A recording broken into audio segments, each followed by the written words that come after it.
My name is John H Patterson III, and I'm a Jersey resident, mostly New York City resident all my life, and rough and tumble, wash and wear kind of guy, and on the go always, and fell a few times and got up and didn't think much of it. So when this hits you and you have something that's revolutionary and new, you don't hesitate, you just go for what needs to be done because you know what the alternatives are and you know what other people are suffering with.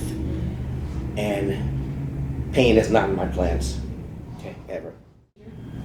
Once I had the seminar, Okay. I asked all the questions I had. When I had the seminar, I was the first one at the table signing up.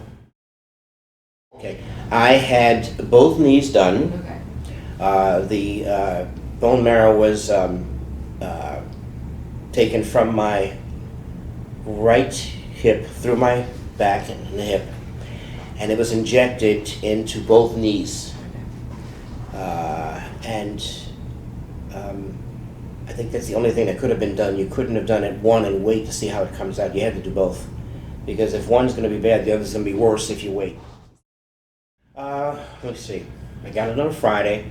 Spent the weekend recuperating. I'd say by Wednesday or Thursday I felt secure enough to want to go up there without any brace, but I had the brace anyway. But going up the stairs with pain level from 9 down to 3. Wow. And after that, I got more sure of it. And Dr. Puel said after a few months it's going to slow up, but it's going to continue. So you're looking at months of regeneration, not in a few weeks you're up and zipping around. He was right.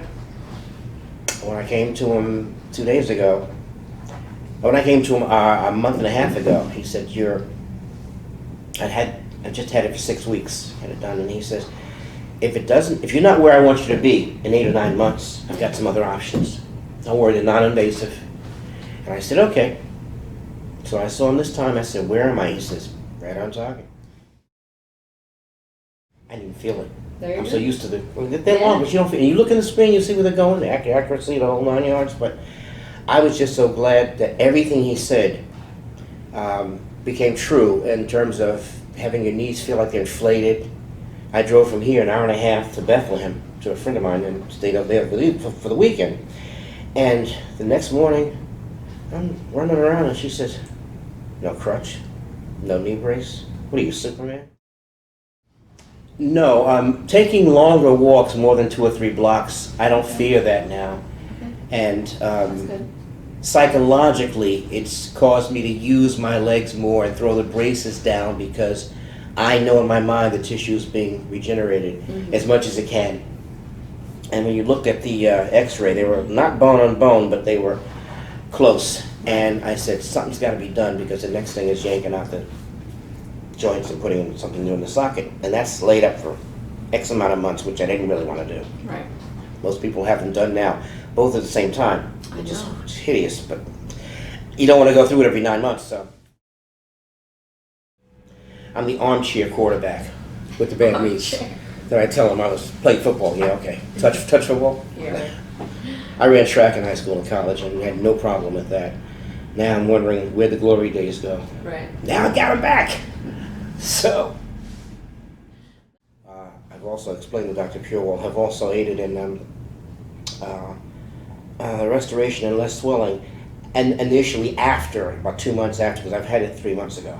Okay. And he said, you know what, I need to do some research on that, because if we can incorporate that in there as a follow-up, that'll be Right. good. But I'm just so glad I didn't have to have a knee replacement, because I was looking at all of my friends who had it, and some of it worked, some of it didn't. People friendly, but they're actually patient friendly.